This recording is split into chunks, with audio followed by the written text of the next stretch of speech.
The recording in progress. And me and Ali obviously set up the group, and we're very pleased with our new committee as well, which includes, I don't know why I'm talking about, I probably have said this before, Vasily, Christine, John, and I've missed someone out. Can't remember. Anyway. That's it. But anyway, sorry. I think that's everyone. That's everyone. Okay. You can tell how often we meet. So lovely to see everyone. Thanks for coming along on this, wherever you are. I hope it's not as wild and windy and wet as it is up here. Do we have any new, I can't really see, I know we have updates and we have various people that are going to speak. The next Canopy meeting is going to be on 2nd of December. I think it's Tuesday, 2nd of December, and we will have the lovely Paul Wood, the tree writer, come along, talking about some of his favourite trees, I think, and his new book, which came out a few months ago, which is like he's mapped most of the most important trees in Britain, which is great. So do we have any new people? I don't think, is there anyone new, absolutely new here who has an update? Oh, you've got the Mark's showing the book, Paul Wood, Tree Hunting. Fantastic. I don't think anyone's absolutely new, because normally we do introductions from absolutely new people, and then I know, is it D from TGA? I can't say it. How do you say it as an acronym? TDAG. TDAG, yeah. TDAG. Hello, everyone. Hello. I know you're going to be speaking. That's great. And then I think, Mark, you were going to talk a bit about Biodiversity Net. Is that right? Yeah, is it all right if Mark goes first, because he can't stay? Yeah, that's fine. That's absolutely fine. I don't think anyone else is here, but then we'll do, is new here, but then we'll do some updates, and then we'll, and then we'll have Dee speaking, and then we'll do some updates and just general chat, etc. Does that sound okay? So, Mark, do you want to, the floor is yours. Do you want to sort of introduce what you want to talk about and maybe chat about it as well? Your head is slightly cut off at the top of your camera. That's it. Yeah, well, there's nothing in there. Thank you. I could share a screen, actually, if that was useful. Yeah, sure. You should be able to just do that without me giving you that. I just have to remind myself. Oh, share. Here we are. There's a share button. And then it says, oh, my God. Let's see if that works.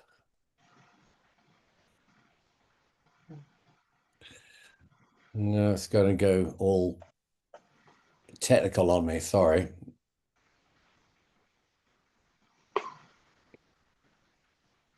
Nobody look.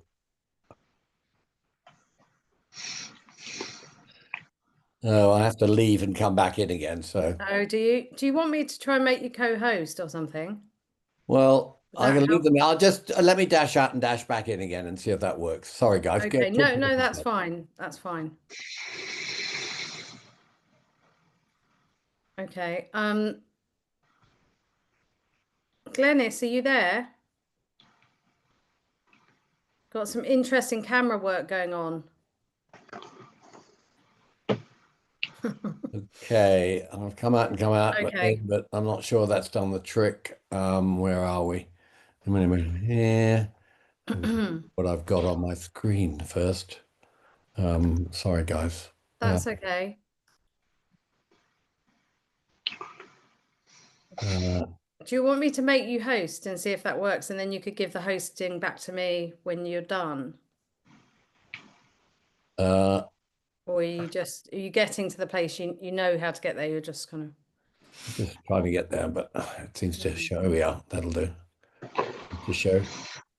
Yeah, can everyone see that? Yeah, that's great. So what we've been doing is we've been I don't know if you're aware of Biodiversity Gain, Net Gain, which became sort of compulsory February last year and April. Part of the process of Biodiversity Net Gain is that quite often developers find they don't have enough space on their development site to discharge all their BNG obligations, so they have to go to a designated site somewhere in the country. And the map of England you can see on the side there shows 150 sites so far where there has been, which are registered to sell biodiversity net gain, so they're called biodiversity gain sites.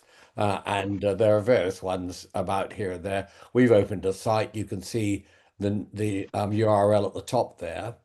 So we've created this site because the as ever, the Natural England registered site is, it's just one site after another, and you can't see the whole collection of sites in a holistic way. So we found that very frustrating. So we thought, well, let's design our own, and this is what we've done. And some sites have allocated more habitat, so they've actually sold more habitat than others. This one up in Dorset, the Dorset Downs, over here, has been flogging off biodiversity to left, right, and centre across the country. And you see these little blue lines show you where people have come from. So Doncaster and Bentley have gone and bought their biodiversity down in Dorset. And there are 40 such sites. Here we've got an Ilkley, and very few of these sites are actually within the local authority or within the nature conservation area, or the local LPA or the local nature reserve site or whatever. And so one of the impacts of this has been that, development in your town doesn't necessarily mean that the biodiversity you've lost or the enhancement of it by 10% will end up in your town or even nearby. And so we've been trying to highlight that fact. There are lots of different allocations here. Can't really see because you guys are all in the way. So this site has 40 allocations, and they're spread all over the country. We can see what the people have up in Newham. Newham have bought some habitat, some area habitat, lowland meadows, and mixed scrub. Some of them have actually bought individual tree habitat, which is probably what you're most interested in. So there's a map that we've produced and a list of 150 sites. We've also provided so we can go and look at a habitat that's been, what habitat is available and where. So if I type in rural, as in rural trees, I can see that there are 44 sites who have available various types of individual tree habitat available for sale, some of which will have been allocated, some of which hasn't so far. Yeah. And that's a total of whatever the figure is tucked on the right here, a total of 21.8 hectares. It says kilometers, that's wrong. So it's a site that really attempts to show information about biodiversity net gain and what's happening to that biodiversity. In Bristol, we've been losing. So if I do a little search for Bristol here, Bristol, comma, because that'll take me to the local LPA.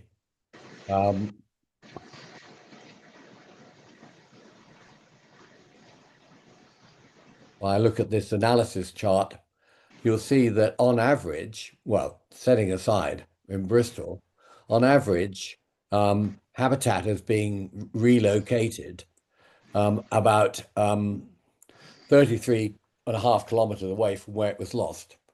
So that's one of our concerns is, hang on, guys, Bristol is losing its trees and you're planting trees in some distant meadow, which no one's ever going to see or visit, on some probably rural estate somewhere. So that's one of the things we're trying to look at. We're also looking at information about IMD index of multiple deprivation, which has just been updated. And you'll see here what the profile is for. So quite a lot of this, the orange are the development sites. So those are sites with a low score means that there are more deprived areas. And what's happening is the habitat is being sent to areas that are less deprived.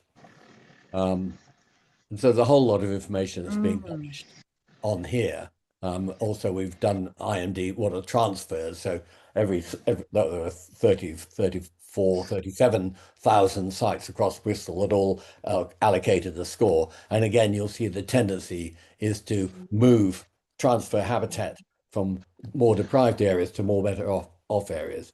So our concern has always been, well, why is, how is it that our local areas, particularly local urban areas, are suddenly finding themselves, okay, that some of the biodiversity is being replaced on site, but quite a lot, I think is about 20% or thereabouts, is being exported to some foreign field that no one's ever going to visit again. And is that what we want in our towns, in our cities, in the areas where we live? Cut down a tree outside my house or near and develop nearby, and all they have to do is plant the tree 60 miles away. In one case, in Bristol, it was up north in Bolton, 240 kilometres away.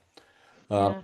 So Mark, that's can I ask trying a to highlight. question? Yeah. Is there a monitoring or a scrutiny body that's going to be monitoring whether this is actually, because a lot of offsetting is just frankly sort of fairy dust, it doesn't actually work. Or I mean, who's going to be monitoring that this is going to be working? I mean, it's incredible what you've done here. And also, I wondered, this really warrants a media feature or a news story, right? I mean, have you approached media about this, Well, we're still sort of developing the site. We're just we're nearly, we've rolled out an initial version. It has some very positive responses, mostly from the sort of technocrats in the industry, I suppose.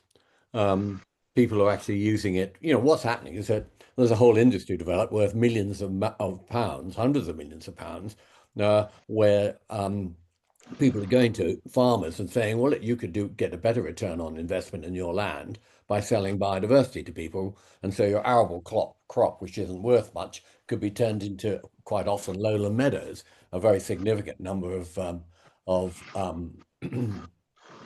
of habitat is being if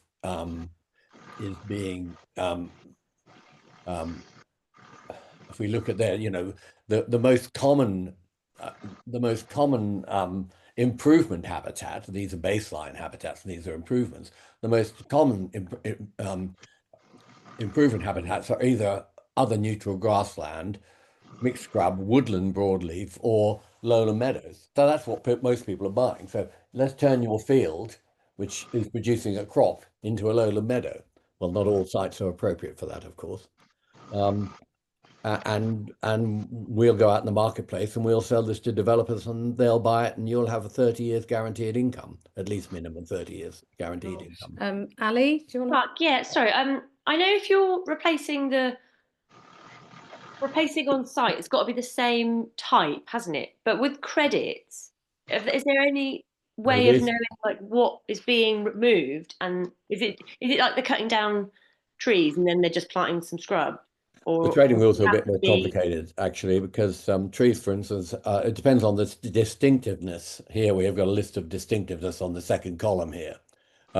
So there are obviously, if a habitat has a high distinctiveness, so if your baseline habitat and development is high distinctiveness, you have to replace it like for like or better. Well, you can't replace it like for like because high, the only next one is very high, and that's virtually irreplaceable. But most trees, and certainly individual trees, well, that's a habitat in itself. Individual trees habitat is medium distinctiveness, and the trading rules which apply for biodiversity gain, net gain, are that you have to replace the lost habitat with the same broad habitat or better.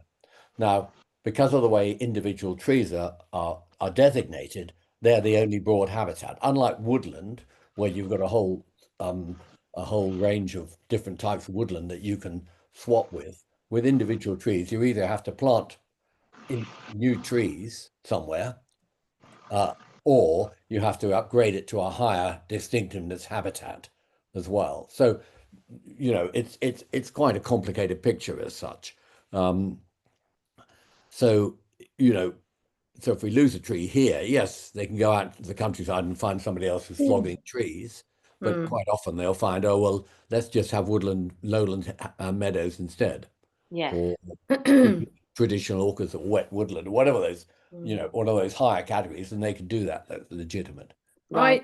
I'm really concerned about this. It seems pretty scandalous. And I think also there's such a massive margin for error and obfuscation and kind of, you know, there's, I cannot, and also taking it away from poorer areas, ridding poorer areas of biodiversity to make other areas, more affluent areas, richer in it just doesn't, it's just this, really stinks. yeah. Can I just say, well done to Bristol Yeah, Tree this is really Forum. great. Absolutely amazing. Well, I'll share a link with you if I'll just dump it on the Sure. I put a link chat in the link. chat already this morning. You've done that. Okay, well that's great. I think this is some really important work, but I think the challenge for us is how best to publicize it. Yeah. And one of the ideas I had was to take one of these sites that's on the receiving end of biodiversity from all over the country and actually organize representatives from all those sites that have happily given their biodiversity, for example, to this particular site, get them on a bus and get them down there to see what's happening in real life. And I think we somehow need a way of visualizing it. Well, here's to get everyone to turn up to this field in the middle of nowhere near Lewes. Here's this field. I agree. Here's this field and wherever that is, Lewes. It's going to be like the Garden of Eden. Lewes is a very affluent town. Yeah. Well, there's Lewes there, but the field is to one side of it. Yeah. And I know for a fact that Bristol has exported some of its habitat This is insane. site. I mean, this is scandalous. This is a complete swizz. Yeah, it's completely nuts, the whole thing. But we're sitting here in a very small group having realized it's nuts, and we somehow need a way of visualizing it. I mean, I think the strongest line, I think your idea is fantastic, whether or not you'll get people on a bus, but I think it's a great idea. But I think the strongest line is, they're constantly going on about in Haringey, the east of the borough is, the east of the borough is poorer and the west of the borough has more, is more slightly more affluent, has more trees. But this is the reverse of that. They're literally taking hollowing out, aren't they, places out of poorer areas. I mean, that's a really strong news line. That's a huge news line. I mean, it's, that would get a headline because it's like completely, immoral, really. And it goes against everything we're supposed to be doing for poorer communities who have fewer trees, fewer access to green spaces. It's like, and also offsetting notoriously is complete. I mean, we all know it doesn't really work successfully, very rarely. And it often disrupts local environments as well, like in other places in the world. So they plant loads of monocultural forests, and then it will dredge all the water out of the local people's crops.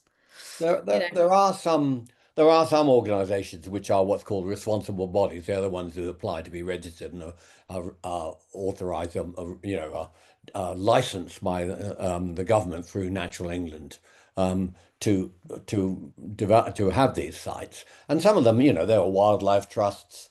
The National Trust is getting involved, and there are a lot of those charitable organisations realise that this is a bit of an earner from them, and they can, so one can imagine that, and they seem to be very dedicated towards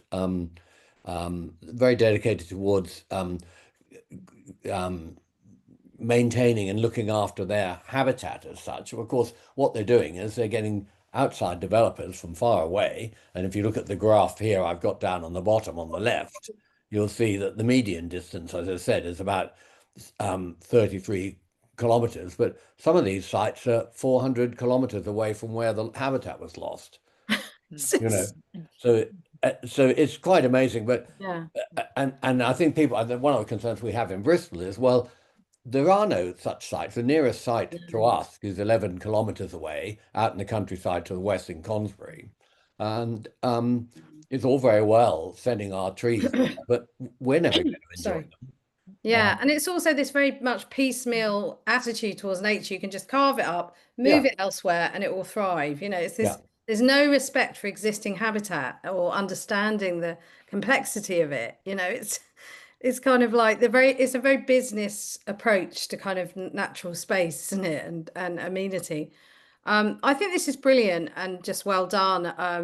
I don't know if you wanted to say anything more about what you're doing. If anyone wants to support or link up with the Bristol Tree Forum they should get in touch with, or should they get in touch with you directly, Mark? I don't know. Yeah, that's fine. Myself, that's fine. You know, whoever, we're more than happy to help. We find get a lot of traction from LinkedIn because that's where the profession is, and there's a big community in LinkedIn.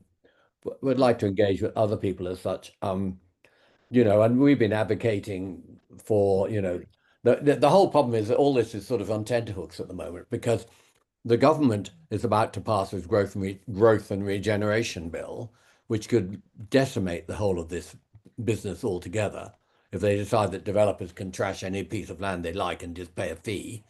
And so all of that goes out the window. And that aside, Natural England has recently had a consultation about changing the rules for the BNG rules, which could potentially be a disaster as well, because at the moment you're exempt from having to deal with BNG if you've got an area that's less than 25 square meters, you know, a small development somewhere or someone's back garden. But there are proposals that could well go up to 1 hectare. And if it goes up to 1 hectare, is exempt, then that's 60% of all the BNG market gone overnight. Shocking. I would say at this point, do you still have time to write to your MP about the planning and what is the bill called? The planning and Oh, it's a planning infrastructure bill or yeah, something. and it's appalling. You Yeah. probably all know. I imagine you all have heard bad publicity about it, but it is still worth writing to your MP and just expressing dismay, astonishment, and shock at the yeah. I mean, last night I shared it with the Canopy group on WhatsApp today. A few members of the Lord, one particular one, Charlie Banner, who I know from crossing swords with him at the Brislington Meadows appeal, a planning appeal, they slipped in a quick proposed amendment into the House of Lords, which effectively would have removed the obligation of local authorities from advertising the sale of open green space or open spaces in their boroughs, and they could have just gone ahead and done it, because at the moment the law, Local Government Act 1972, Section 123, entitles all of us to object if they they have to advertise they're selling it. It's pretty obscure the way they do it, and sometimes you miss that altogether.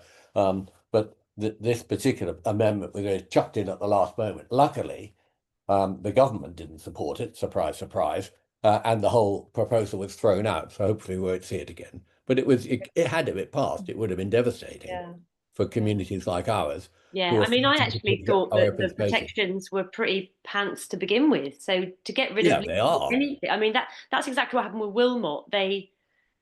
Gardens, which was a case that we fought with Mark's help. They advertised it. They did everything they were meant to do, but it was literally like in the notices of the newspaper. Yeah, it's a public notice. It's a sort of 19th century solution. Yeah.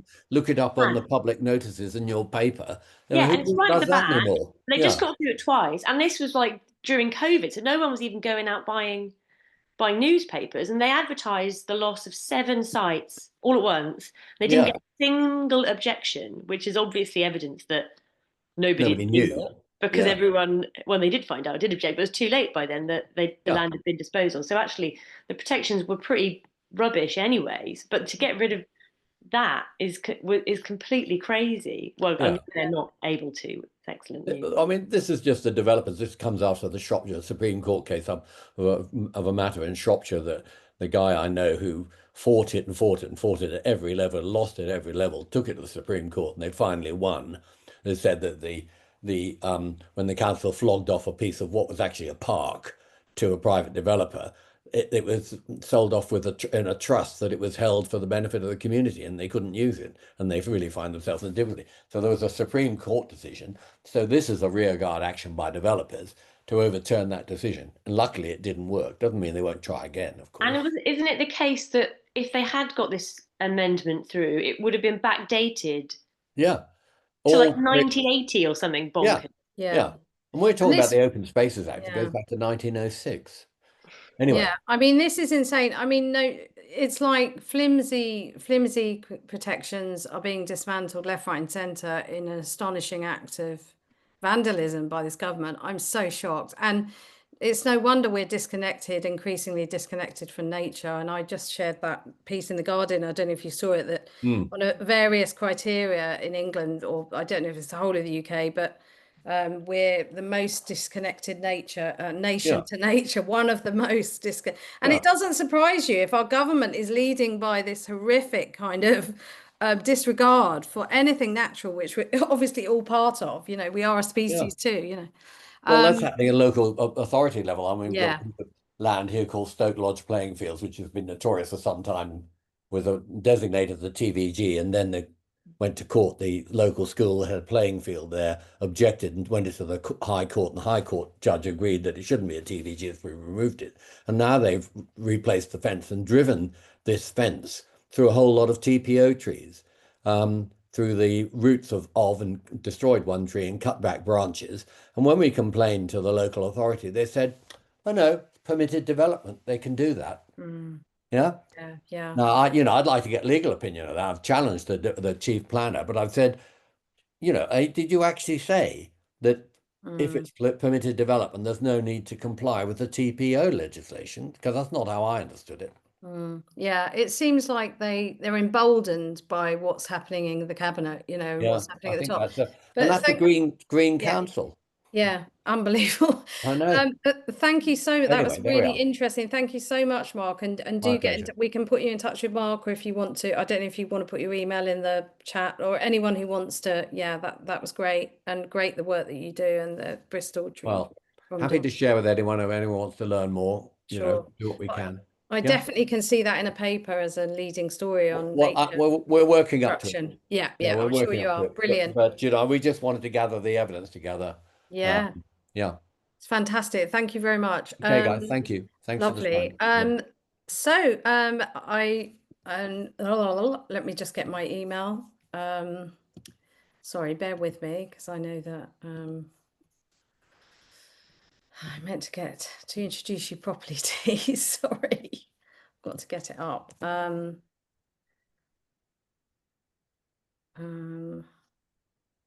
Yes. So we're delighted to welcome Dee to our meeting. Deanne Brettle from TDAG, Trees Design and Action Group. And Dee will be telling us all about the amazing work that TDAG do. You volunteer with TDAG and you chair the Birmingham TreePeople. You're currently a second-year PhD student at the University of Birmingham, working on a European research project on climate resilience in cities. Dee's main research interests are urban tree establishment and tree equity.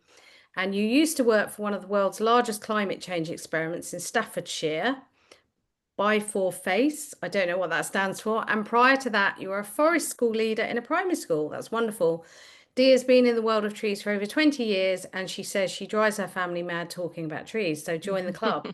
So it's always nice to talk to fellow tree people. So welcome, Dee. Hello. Yay! Thank you very much for having me along. I will just try and share my screen. Bear with me a second. See how this goes.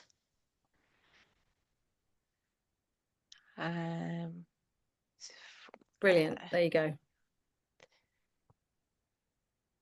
How's that looking? Nice. Perfect. Brilliant. Okay. Yeah. So thank you for having me tonight, and thank you for the introduction. So yes, this is me, Deanne. Everyone calls me Dee, and I prefer that. And tonight I'm just going to tell you a little bit about TDAG, and then particularly two recent documents that we've had out. So TDAG is a network and a charity that brings individuals, professionals, academics, and organisations from public and private sectors to improve knowledge and good practice to support the role of urban trees through better collaboration in the planning, design, construction, management and maintenance of urban places. Sorry to read from the text there, but to me it's important that I convey what we do. So you can also see here some of the things that we do, and I think perhaps some of the things we're best known for doing is producing guides and also running a seminar series. TDAG is a not-for-profit organisation. It's run by 3 key volunteers. I don't think people always understand that we are volunteers. So there's me and Sue James and Emma Franti. So if you're already on the mailing list and you receive newsletters from DXB354 at studentbham.ac.uk, that's me behind the DXB.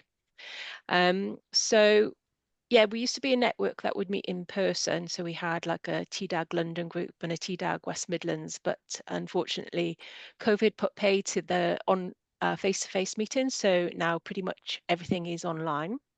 And as I mentioned, we do run a seminar series. They're pretty much every month we have something on, and they're free to join. And they're always advertised on our website. And what we do is we also record the seminars, and just like yourselves, we put them onto YouTube as well. And we do get quite a lot of traction through the YouTube site with quite a lot of watch hours. A lot of them are me when my daughter moans about me watching Tree TV again and again. So here are some of the guides that we produce. This one down here is the Tree Species Selection for Green Infrastructure. This is our most often downloaded publication. We've just put this into different languages, I think French and another language as well. And it contains 375 glorious pages about 260 different species of trees.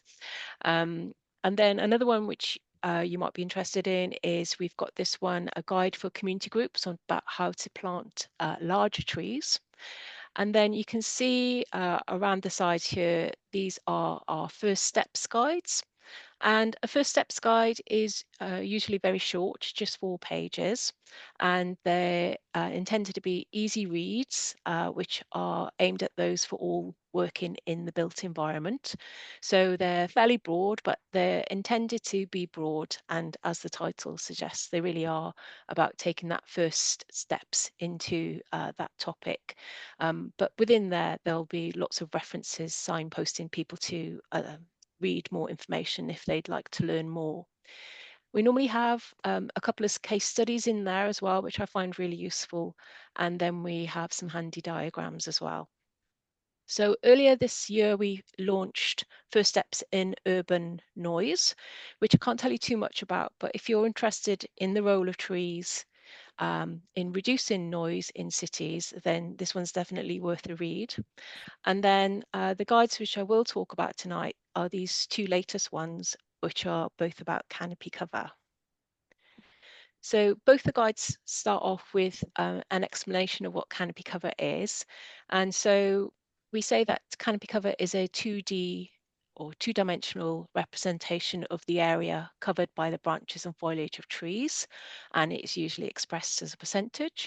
So as an example, if you look at this image here on the right, you could estimate that about 60% of that area is covered by the branches and foliage of trees. So you would say that this area has about a 60% canopy cover. And thinking about land areas in terms of how much of that area is covered by canopy is perhaps a little more useful than talking about numbers of trees, because you could say that an area has 50 trees, but of course that doesn't give you any indication as to the size of those trees. Or you could say that each of these neighborhoods have got 50 trees, but when you look at these images taken looking down on these neighborhoods, hopefully you can see that one area has a greater canopy cover than the other. And so being able to quantify the canopy cover of an area is really useful, because the data can then be used for various things, including setting targets and also monitoring changes over time. So the first steps, the first document, this one here, as Urban Tree Canopy Cover, a strategic approach for urban forest planning. And this one looks more at calculating canopy cover using images that look down from above, so like the images we've just seen. And inside here, you'll see a handy table. And this table is split into canopy cover data, which you can sometimes you would buy or you would get for free, and then you would use it yourself. And these are the kind of data that you can get. So we've got the national tree map, we've got the trees outside woodland map, which is new this year. There's Google Insight Explorers maps and the LiDAR vegetation object modeling. And these kind of data will show you where there are trees and where there are not trees and the size of the canopy. And then this one down here is the iTree random sampling site. And this one I think is perhaps the easier one to use if you have an area that you want to calculate the canopy cover of, and you're not like a GIS expert and don't know how to use these fancy tools that they use, then I would say this one is for you, because it's very much kind of very intuitive and easy to use.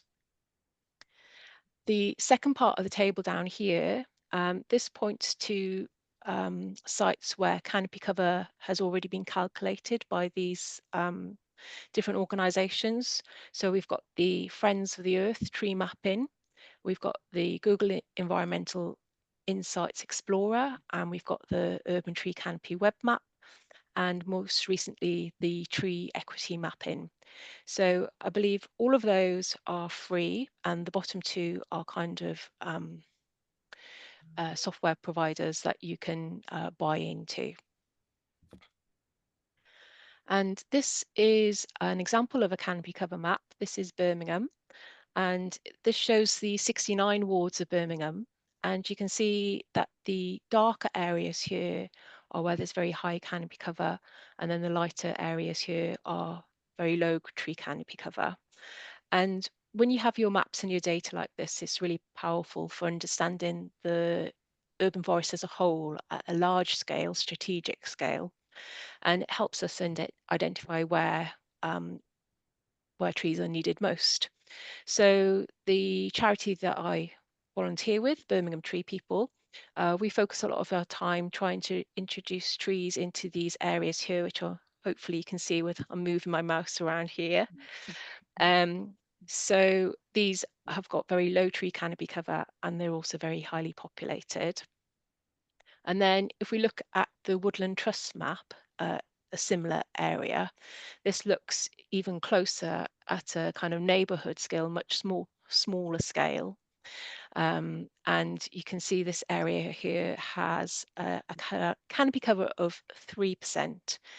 And then if you look at all of these other different factors, like socioeconomic factors like income ranking and IMD, which Mark was just talking about, and health rankings, employability, and then environmental factors as well, like air pollution, heat disparity, and flooding risk, then this all comes together to give a tree equity score of 66, and the scale goes 0 to 100.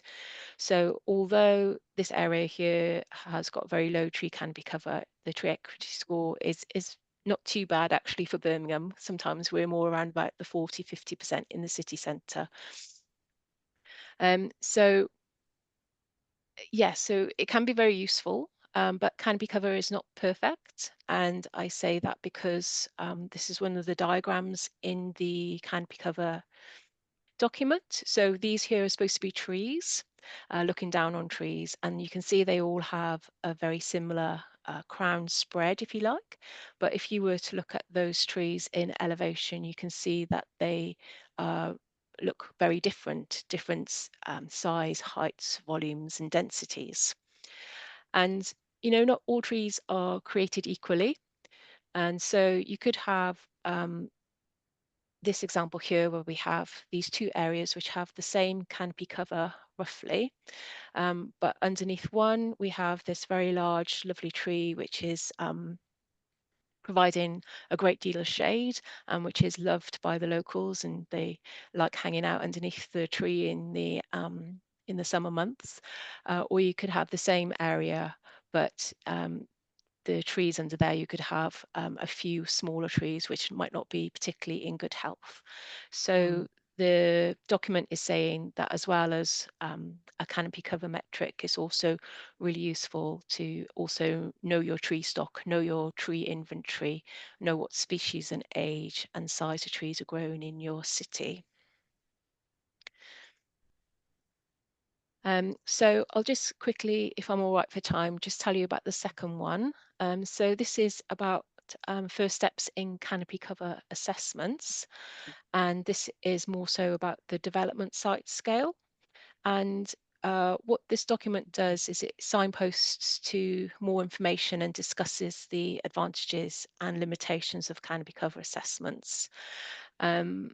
Cover canopy assessments are not policy, if you like, at the moment. They're not like B&G, that new developments have to have a canopy cover assessment.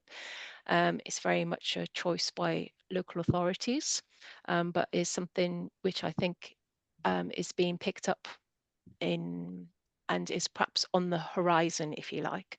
So it's useful to know what they are and what you could expect to find in one.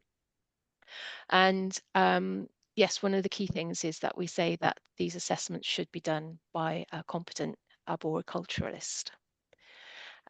So what you can expect ultimately within a canopy cover assessment is at the base of it is two drawings, two scale drawings.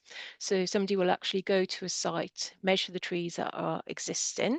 So in this scenario here, we've got 3 trees. And then the professional arboriculturists will model what they think these trees will look like in 10, 20, and 30 years' time. And the way we have 2 trees which are growing very close together, this outline here, that just counts as 1 footprint.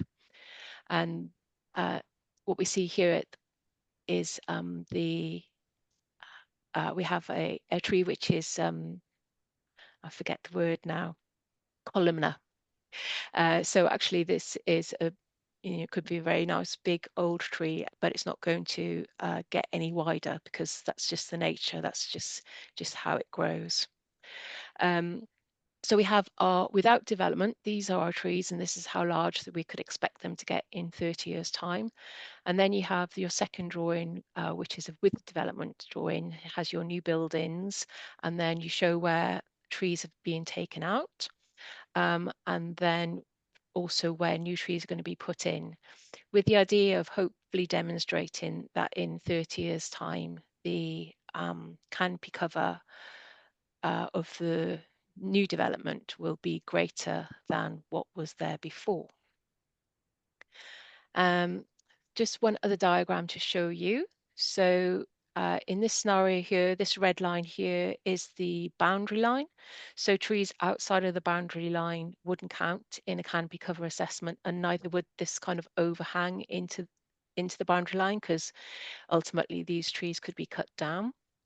And in the same way, where we see this group of trees in the middle here, this group of trees, they count as just 1 footprint, and then the overhang outside of the boundary line, that wouldn't count in the canopy cover assessment either, because of course somebody on the other side of that boundary line could potentially remove those branches. As I say, it's not policy, but some councils are already picking it up. So this is a canopy cover assessment from Oxford, and this is another one from Cornwall. And again, these are never going to be perfect, because trees in cities, they don't always grow as you would expect them to, and they kind of dance their own tune. It's very difficult to predict how big these trees are going to get in 30 years' time. And you can see some examples here of plane trees in Birmingham that all planted in the same year, and of course have very different growth. And again, here we have some sweet gum trees as well, again, all planted 9 years ago, and again, very different spread in growth as well. So they're not perfect, but what they are intended to do is to try and get people visualizing canopy cover in the future, and there's intended to help with the planning process rather than hinder it, I would say. So I think, Yes, so we are moving forward, and there's lots of research in this area, particularly around predicting canopy spread. And then there's all sorts of new technologies coming out as well, smart technologies about kind of 3D mapping the urban forest as well. So that's really exciting too. But for now, this is what we have, canopy cover.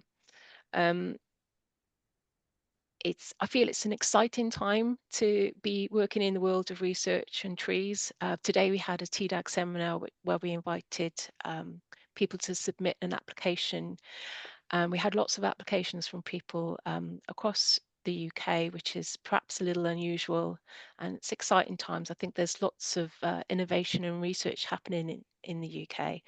And there does seem to be a will to protect trees and move forwards to, instead of talking about planting trees, to establishing trees.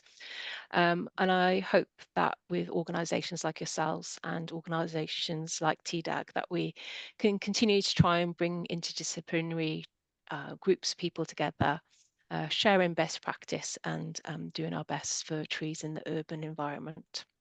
So that's everything that I thought I'd share with you tonight. I'm sorry if I've gone over time, but I'd be happy to answer any questions. Thank you so much, Dee. That was great. Do you want to just, you close down your slides, and yeah, if anyone has any particular questions for Dee? I just wondered, first of all, like how much you factor in, or climate sort of breakdown or climate crisis is factored into this kind of assessment of canopy, like in terms of, it was interesting when you showed us the trees that had all been planted at the same time, but obviously some perhaps nearer roads, or the air pollution, climate, droughts, climate storms. How much of that is factored into this kind of way of assessing canopy, or working with other, developers who might, what trees are going to survive ultimately best in our kind of changed weather systems, rapidly changing weather systems? Yeah, it's very, very tricky with urban trees, I would say. With forestry, they have very specific equations, which say if you plant a fir tree, it will be this size in X amount of years. But of course, that doesn't happen in the urban environment. And there's not been, I would say, a whole lot of research in the area to date because it is so tricky. But there has been recently some progress. Something like 52,000 records of urban trees were shared, and then they analysed this data to see if they could come up with some equations of how fast or how large trees will get over time. And this is why, because it is so difficult, this is why the guidance is saying that we really need to kind of get arboriculturists who have got experience and lessons learned of how big trees are going to get, thinking about the growing environment, so they can make those judgments and record the reasons for those projections in their canopy cover assessment. Yeah, so it's not ideal. But it's what will I say? It's not easy, but I think that if we just keep working at it, we'll get there. Yeah. I mean, especially in London, there's huge London plains that have obviously lived since Victorian era through it, and they're really, their stamina has been, they're very good for droughts, and they're very good for absorbing pollution, but other trees aren't faring as well. Anne, I'm going to bring you in, and then Vasily afterwards. Hi Dee. Hi. Think we met you at By4 with Ian McDermott a good few years ago. We also know the Birmingham tree wardens well, Tonya and people. You pinched Mac from us, and you've gone from strength to strength, where Coventry tree wardens have gone the other way. The question I keep asking Treeconomics every time we've had conferences, whatever, is how do you allow for the fact that somewhere like Coventry hammers all its street trees every 3 years in most of our roads? We've done everything we can to try and stop them, do alternate sides, do alternate trees, but they just literally take the tops off. And when you're actually doing an iTree study or something, you just literally pinpoint, oh, there's a tree, and assume it's got canopy. Whereas in fact, every 3 years, for 2 or 3 years, it doesn't have as soon as it gets a decent canopy again, they chop it off. So how do the different TDAG, everything else? How do we stop that? How do we highlight the fact that there isn't actually canopy where they say it is? It really annoys us, but it keeps. As I say, we've failed miserably to try and find a different way around this to keep canopy in the street trees. I think, gosh, Sorry. I agree with you. I don't know what the answer is. I think that if so more and more councils are looking at having targets, right? Canopy cover targets. You see them more and more going into tree strategy documents. So once it's in kind of those documents, then they kind of have to work towards them, right? And I think that people are beginning to understand that as much as planting trees increases canopy cover, looking after the ones that we've got is potentially the best way forward. And in terms of management of trees, I don't know. I'm sorry. It wasn't a very fair. It wasn't a very Yeah. fair question, but it does keep happening, and it is Yeah. unbelievable when we're trying so hard to keep Yeah. canopy and street trees. So sorry. That's okay, Yeah, and that's fine. no, I think I don't know. No, I'm at a that's loss as fine. well. I think they're so scared of insurance claims. I think, and they want to keep them small, and so they do brutal, and it's budget cutting, and they just do it cheaply and quickly. But it's a nightmare. It's happening everywhere. Vasily, do you want to come in? Thanks, Anne. Yeah, I was interested to see your images of different success rates for trees of the same species. And I don't have the figures to hand, but the sort of average life of a new urban street tree is only about kind of 10 years, the sort of mean life, something like that. And what I'm wondering is if you've got any data on the differing survival rates of different species. I mean, here in Bristol, I've seen a rowan tree round the corner from me replaced 3 times in about 15 years. And at the same time, the plane trees that get planted quite rapidly get big enough to look after themselves and never need replacing. So I'm curious as to whether you've got information on the survivorship of different species of street trees, given the hostile environment they're in. So with my with not my TDAG hat on, with my Birmingham TreePeople hat on, we are doing a survey of street trees that have been planted by the council over a 5-year period. So we do have an interesting data set developing of tree growth and survival. And, if I'm honest, it's not looking good. So if we look at the trees just planted in if you imagine Birmingham, we have it's a city that's been built for the car. So we have like an inner ring road and then an outer ring road, and then we have the M6 and M5 going round. But if you look at all the trees that were planted within the inner road, we've lost about 30% of those that were planted between 2015 and 2020. We've lost about 30% of them already. And the ones that are still there are not in the best of condition. And this is very similar to a report that's been out recently by Daisy Brasington. And these are figures also that go back to 1985. I think somebody in Liverpool did a similar study and found the same thing. So it feels like we're kind of not really learning lessons. And it also seems like, this high failure rate of 30% seems to have been accepted, which is not great. And I think if you put a financial attachment to it, we're talking about tens of thousands of pounds as well, which are wasted. So Yeah, this is something which the Birmingham Tree People are very interested in, and which I'll be writing up the results of that study as part of my PhD as well. So I guess watch this space. Yeah, thank you. Ali?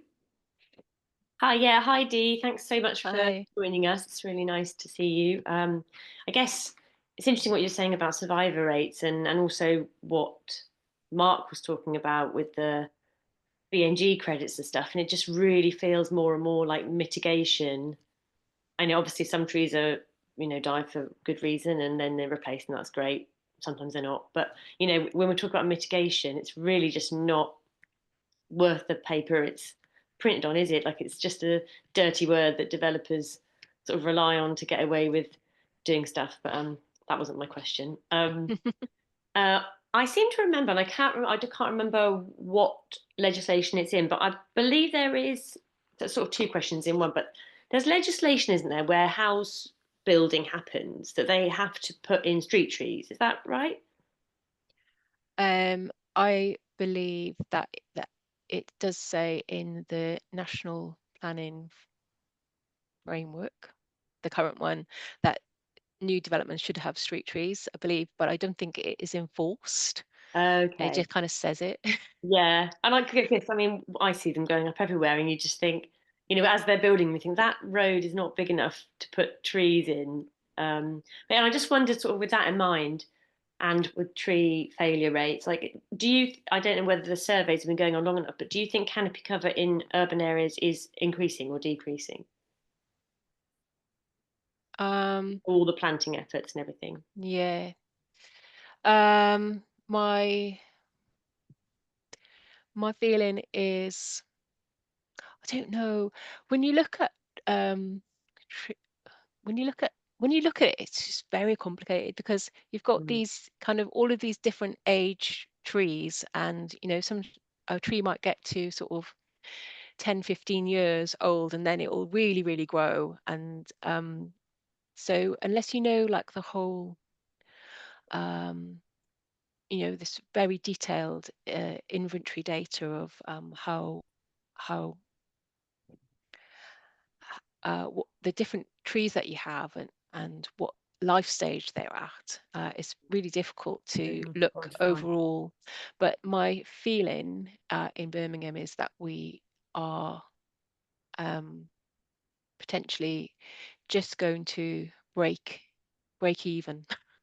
It's not really going to be much change. In fact, we have a report that was done recently which kind of looks at different scenarios, and it says, if we want to increase the canopy cover by X amount, it's going to cost this much money. If we want to increase it by another amount, it will cost this much money. So, and we're talking about a lot of money. Like Birmingham Tree People, we plant trees, but we've just spent this year tens of thousands of pounds watering trees, and it's just yeah, we do as the well. maintenance costs is just they're phenomenal. But that's where the money needs to go, isn't it? In the watering. Really. Yeah, and also, but, I mean, and also, yeah. sorry, I'm just going to add just quickly a question. So when you say break even, I know you guys replaced like publicly owned trees that are lost, but the canopy cover does include trees in gardens and on private land, doesn't it? And I think no one really knows, do they? Like whether that's going up or down, because it feels like anytime anyone buys a new house, they just chop down the tree in the garden. And they're just going all over the place, and it just feels like there's not enough information about it, which direction of travel it's going. Yeah, I think for Birmingham, we have used various different of these, which I'll mention, the different ways you can measure canopy cover by looking down. We've used different methodologies, and depending on which one you use, Birmingham's canopy cover either comes out as 15% or 28%. So you can, say that your canopy cover has changed just by using different methodology. But Birmingham's not going to do that because we have Simon Needle in charge. We're in safe hands. So they have chosen one metric which they're going to keep to, but of course updating and knowing whether your canopy cover is changes over time is dependent really on getting those imagery through, and then finding somebody that can take all of that data and make sense of it as well. So, but yeah. Yeah, it is really, I mean, I imagine when they started building all the roads in Birmingham, they lost thousands, millions, well, not that millions, but thousands of trees were cut down for the roads, right? The road building. Is that right? From the 60s onwards? I don't know. Well, I think that Birmingham has a bit of well, there are many places in Birmingham which are beautiful and lovely and green.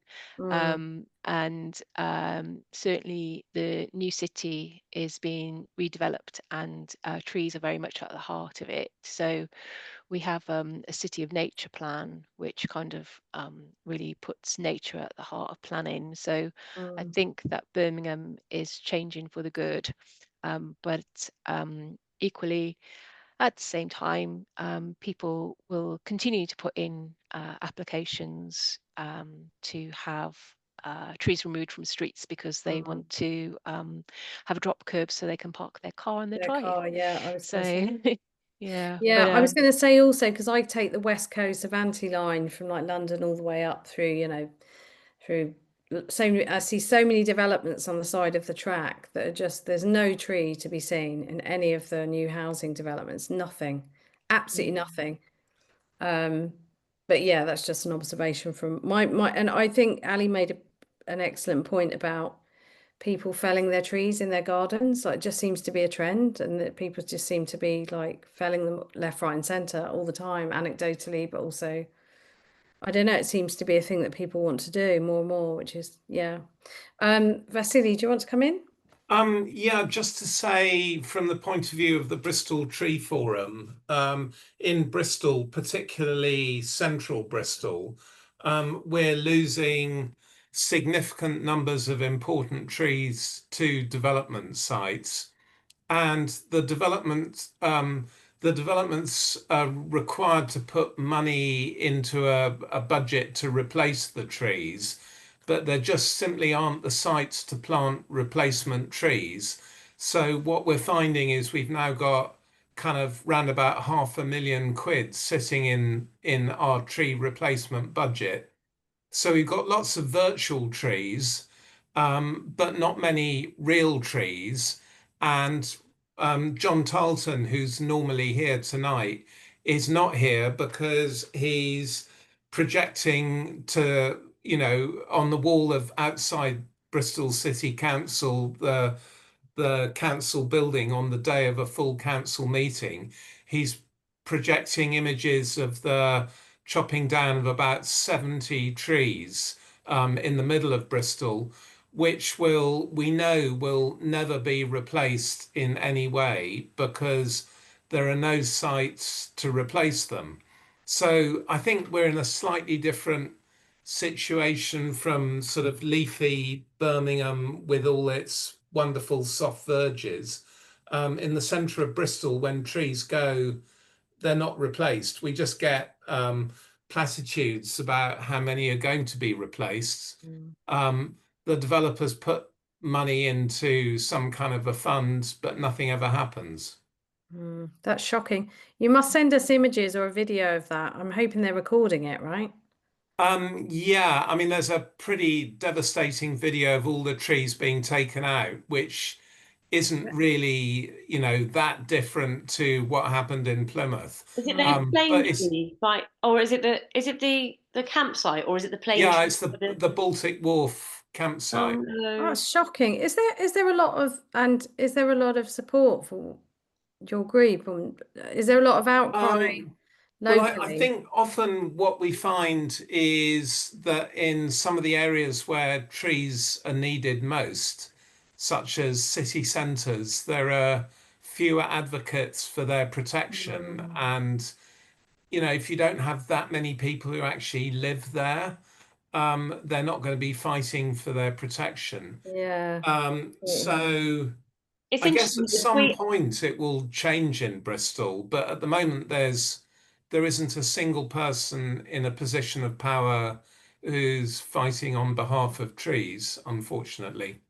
So sad. Yeah, I was just going to say that I think sometimes you, like Vasily says, the places where the trees are going down and where you need them the most, like you might assume that people don't care about them, but it's just that they're busy. They're busy raising kids and working and stuff. And in Plymouth, walking through town after they felled all the trees in the middle of town, like everybody was outraged. Yeah. And you just chat to people on the bus, and you sort of, I know it's like you sort of prejudge people and go, oh, they won't care.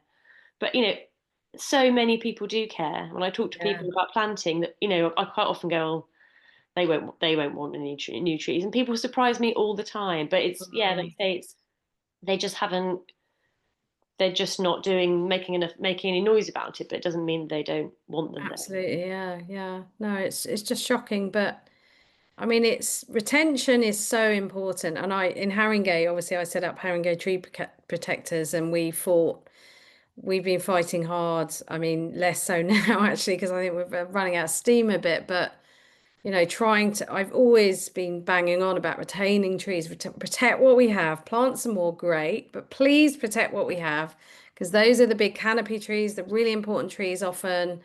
And they were just obsessed, our council, about new planting. For a while it was the buzzword, wasn't it, on every sort of politician's lips. We're going to plant lots more trees, but as you say, very few, a big majority of them, 30% or whatever, and won't survive. And also urban trees, as Vasily said, don't actually live that long. So yeah, it's a very mixed, very difficult picture. But if we could retention and protection is the key word. But it's just brilliant, the work you're doing. So that I was going to say, Dee, the booklets, are they all kind of digitized, or can you also buy them in paper format? Or Oh yes, everything is available on the TDAG website to download for free. That's brilliant. That's great. Yeah, and they're really nicely done as well. The graphic, they look really beautiful and graphic. They're kind of aesthetically pleasing, so I think that helps as well. But yeah, and do you do any kind of lobby? Are you thinking about? Is there any a kind of lobbying arm of your organization, or is it kind of like, talking to government ministers and trying to get people, I don't know how much of that kind of work you do, or is it more just working with professionals in the field? Or We do responses to different white papers and policies and what have you. So, and then we have members of TDAG who are representing TDAG, or they've been invited to represent TDAG and join things like British standard reviews and things like this. So there's a new couple of British standards going through at the moment for oh my God, trees on. Yes. I was going to say, because that British building standard which they use is just so inadequate. So I have an oak tree round the corner from me, a very beautiful oak tree, about 200 years old maybe, and it's being built on at the moment. An extension is building into its root zone, and they just use that standard, which is to me so flimsy, and it doesn't really. So sorry, continue with what you're saying. Yeah, no, so we have so TDAG is basically me, Emma, and Sue. And if you've ever met Sue, I mean, she is this very outspoken lady, and she's been speaking up for trees for many years now. She's an architect by background, but kind of came together with a whole load of other people because she could see things were not right and wanted to make some change. So that was the kind of impetus for TDAG. And I think maybe like it's not even a decade old, it's fairly new. And then we have trustees as well, which are busy, as you say, kind of responding to different calls for feedback and things like this. So yes, but I would say we're not kind of what's the word? We do what we can with the people that we've got. It's like every yeah. yeah. No, it's brilliant. I mean, it's absolutely great.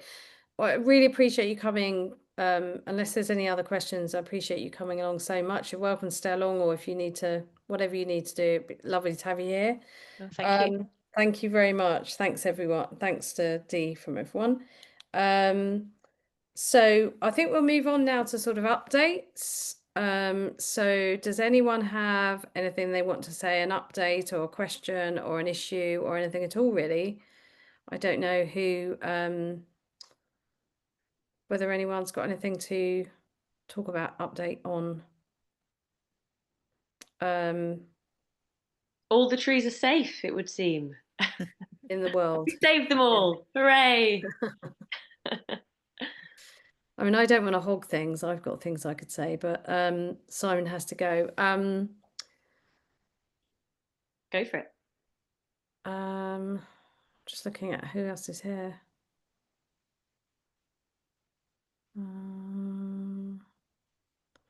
Anyone else want to come in first? Sandra, do you want to say anything about your group?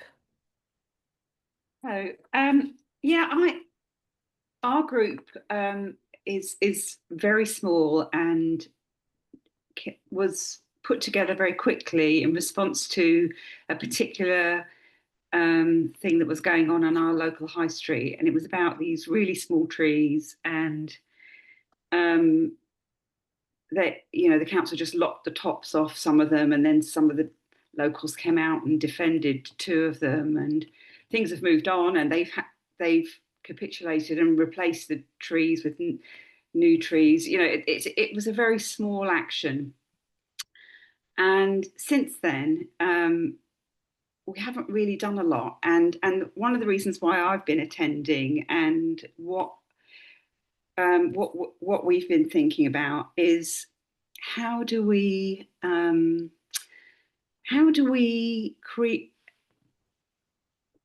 create a community of people who are interested in trees and want, so it's sort of like trying to get ahead of defending trees. So none of us are, we're not academics, we're not arborists, we don't have any legal, you know, we're just very ordinary people who like trees and who want to encourage people, particularly people with families, to have a vested interest in defending, you know, what is quite a leafy area. Which area are you from again? Yeah, we're in London suburbs, so yeah. Walton-on-Thames. Yeah, and, you know, it really rang true with what you were saying. Families moving in and just cutting down all the trees. I mean, it's literally within months of arriving. Yeah, I know. It seems to be like a strange sort of trend, maybe for studios in their gardens, or more light, or some kind of rubbish like that. They've got children, and you know, I've got grandchildren, and they, you know about trees, and you know, are concerned when they see, you know, habitat's been destroyed and whatever. So I just, you know, sort of like we're approaching it from a sort of community activation. It's not. Yeah, I think that, I don't think you should apologize for anything. I think it's brilliant. I think all you need is passion and an interest in trees. You don't have to have a particular specialism or be trained in ecology or arboriculturalism to.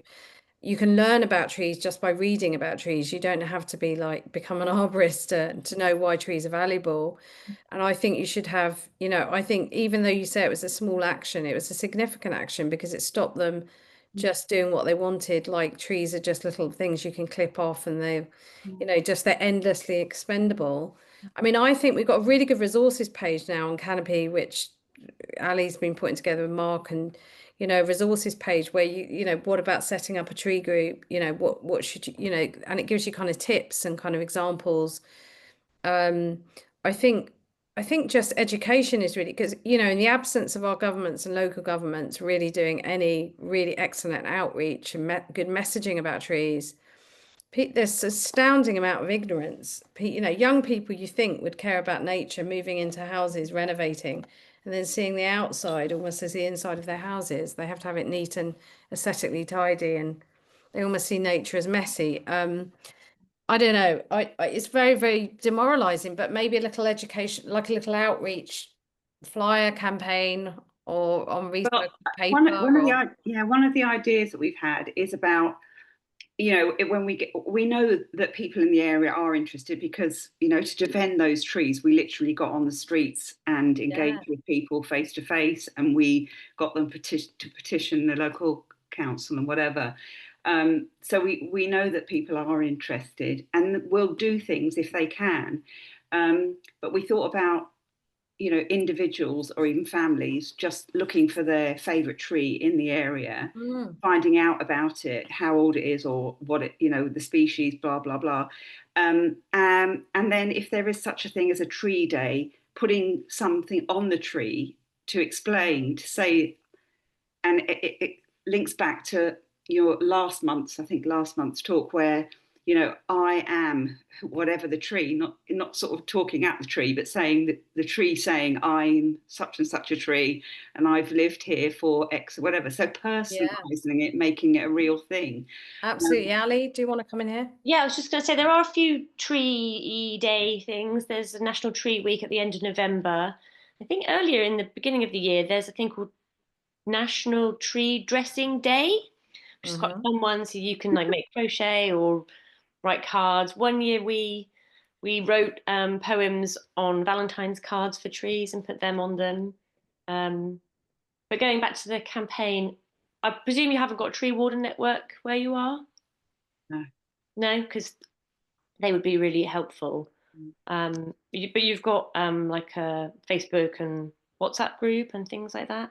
We've got a website and we've got a way of, you know, contacting us. I think we have got a list. Yeah, I mean, because the thing about mailing list is that it's a lot of work for one person because they're the one that has to do all the effort. But if you have a WhatsApp group or a Facebook chat group as opposed to a Facebook page, then you just need a few moderators and people can share things. And that just kind of gets people involved. I mean, unfortunately, doing stuff like this is just like a lot of effort.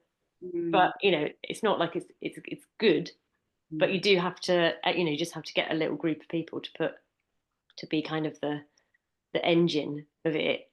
And, you know, and it will grow and you'll get, but I mean, you could consider setting up your own tree warden network and then, oh no, I think the Tree Council are only doing it through local authorities now, but you might be able to talk to your local authority about it because the Tree Council will then help you with a bit of training as well. So if you did want to learn a few bits and bobs, they're quite helpful.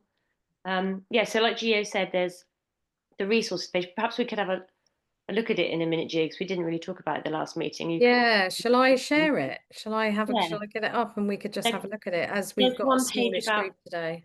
Yeah, we've got a bit of time. There's one page on there about campaigning. I don't know whether it would be very useful for you, Sandra, because it's more about sort of campaigning when things are sort of critical rather than like ongoing. But you might get some ideas. And equally, if anyone else has any ideas that I can put on the resources page, if there's something on there you think, you know, that you guys did that was really good, then let me know. We are hoping to put up a resource about direct action, which we haven't done yet. I think it's that's something that I'm going to start a draft of. So we've got like Tree Savers Toolkit. We've got Guide to Starting a Local Campaign. Yeah, so that might be the one that's got some stuff in there. Maybe, I mean, we found certainly just getting a few people that are really creative really helped. I kind of delegated all of that because I'm not, but yeah, there might be some ideas on there. Yeah. But certainly I would, don't put the onus on one person to send out emails. Make it a group by having some sort of feedback. I think the idea of nominating really lovely trees in the area, you know, is a really good idea, and making people aware of the benefits of trees as well. Like, how is this tree helping us? You know, how is it helping? You You know, I do agree though. There seems to be a missing link with the kind of, sorry, I'm just gonna, is that okay to stop that now? But because a tree surgeon once said to me, you think this is bad, but you should see the number going in people's gardens. You know, they get a lot of, most of their work is people chopping down massive trees in their gardens. Well, sometimes they'll turn up at their house and ask them if they want their massive Yes. tree cut down. So there's something, I get tree surgeon, this guy puts his card through my, it's like, you know, it's almost like those pesky trees. I can help you. Crop, poison. He basically almost says poison that tree. You know, it's like I He's can doing help himself out of attack. a job, isn't he? I can attack that tree for you. Just get in touch. Easy, you know, cheap price, easy, you know, like all done in a couple of hours. And it's almost like putting it in people's minds. Oh yeah, it's a really messy tree and the leaves go on my Sunlight's nice and yeah. Yeah. and burn. I mean, thunder. last week I had an incident outside the house. We've got this tree that it's a lovely evergreen cedar, a Lebanese cedar thing. It's massive and it's beautiful. And neighbours opposite, where they are one of these families that have just moved in and totally removed trees and ground, cut a huge amount of ground cover for birds and things. You know, all the wildlife is just gone. But they're building some, you know, extension work, and their scaffolder reversed in, and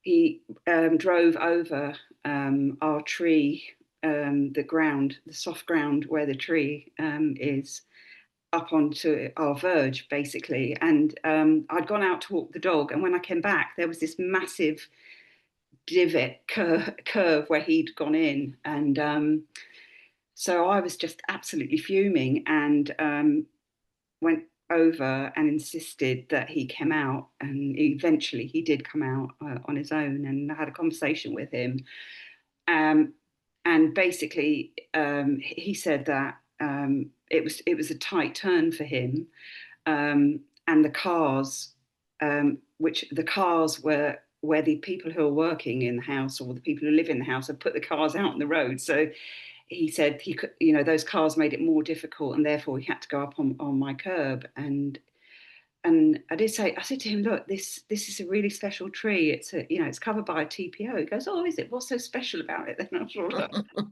yeah. Oh. So I said to him, look, no. And anyway, at the end of the conversation, I think he got it. He said, you know, he sort of said, I can see that you're really upset. And he said, and I said, look, if it's a choice between asking people to move cars and drive over tree roots, I said, you know, that choice, you made the wrong choice in this instance. And if your apology is worth anything, you just need to tell me that you're not going to do that again, that, you know, you'll make better choices. Well done, Sandra. Yeah, that's really excellent. I mean, a small thing, but we get constant vans driving it. And the other thing about the vulnerability of new trees is they're constantly getting strikes from lorries and vans. They just drive, and then obviously they get wounds, and then disease gets in, and the whole tree can fail because they constantly in London, or people are literally breaking them in two if they can. Vandals, we get tree vandals. So yeah, I think since and trimmer damage as well, the sycamore gap tree, I think there's a little bit of a sort of trend of antagonism towards trees. I don't quite know what's going on there, but yeah. Yeah, I think there's just such, I wish the government would just, you know, they would sell trees, well, they say new plant, but if they actually did a really great, you know, they used to do the great sort of big public health campaigns in the 70s and 80s about, you know, the Green Cross Code and like the danger of roads. And like, I used to love, you know, and probably sort of right-wing thinkers think, oh, we don't want nanny stakes telling people what to do. We'll just punish them secretly and pretend them, make them think it's not us. But I think those kind of public health campaigns, it would be wonderful to have a national public health tree, and to teach people, you know, don't move in, and think about before you chop down that wonderful tree, in your garden, think of the benefits it's doing for you, you know. Absolutely. You know, and to retain, because we're losing garden and patio, people are patioing over like crazy all over the country, and we're losing that green, that really important green amenity. And Yeah. I mean, they sort of don't understand the feel-good factor that trees give you. You know, that people just feel better when there are trees around. You know, that's partly why people move to this area, because they like the trees. And once they get here, they just start cutting them down. Yeah, no, it's bonkers. But look, if you need any specific advice on anything, I'm not, you know, we can sort of, we can give you advice over the email. And would anyone else like to come in with anything related to trees? Where we're in a very unique position of not having. I know as Lawrence, did you want to talk a bit more about Chester, or have you said what you wanted to say? Lawrence, is he busy doing something with a vehicle? Did anyone else want to come in? Very, very quiet, isn't it? I know, it's the first time ever. I don't really know what to do. Yeah, Maybe we I've should got just end early. a little good news story. Yeah, come on. We found out from Plymouth City Council today that they are there's an elm tree, and I think it's probably because it's an elm tree that is looking a bit iffy. And rather than chopping it down, they're quite risk averse in Plymouth. They're going to, I can't say reducing it or thinning it, and then strapping it up so it doesn't explode and fall over. Great. So I thought that was kind of amazing. That is amazing. That's I mean, great. it's a shame it's that surprising, isn't it? But I think they're a bit fed up of getting they get a lot of grief in Plymouth. The nice people that work in the council get the grief as well the last few years. So we're trying to big them up a bit when they do good stuff. So yeah, that's great. I mean, I mean, our update, it's not really an update. You know, we Haringey Tree Protectors, we occupied a tree for like 6 months, 2 years ago, 3 years ago now. It was a huge battle against the council. Our council, we got a lot of press on it.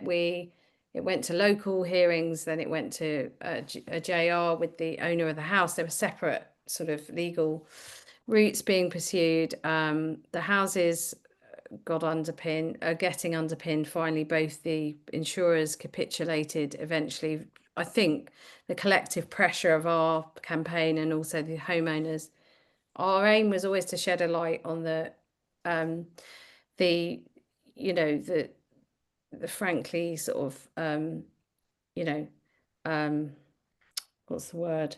Mendacious? I don't know. The frankly sort of unscrupulous behaviour of insurers blaming trees for damage when it's normally foundations and soil type, and very rarely directly a tree causing the damage. But anyway, so we wanted this to be a test case. With the council did the public, because they're obliged to, they did the public duty to consult process in June, and we still haven't heard the results. Hundreds of people responded.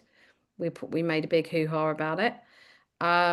We still haven't heard. We're hoping against hope that this is kind of like the tree is going to be retained and saved. And the underpinning is going ahead anyway, so we're not quite sure how that's going to work and how they're going to justify felling the tree still.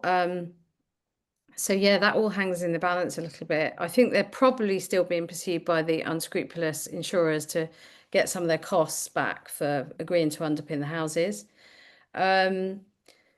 Yeah, loss adjusters came out very bad. They're very bad. They're often real bullies, loss adjusters. They work together for councils, for insurers, sorry. And then other sort of tree things going on in Haringey is obviously in our parks. I'd ask a question about that one. Yeah.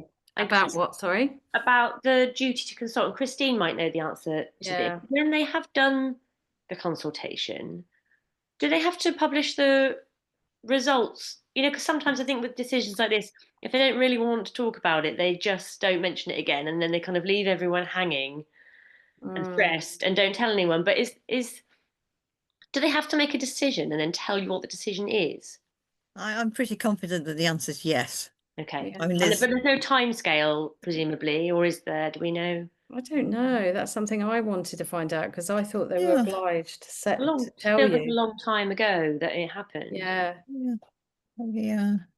We're in a way, we don't want to poke a sleeping bear. We No. don't want to know. But I think they wouldn't allow us. I think if they're not going to try and fell the tree, they would not give us the satisfaction Well, this is the of thing, isn't it? announcing a I just think victory. they just don't.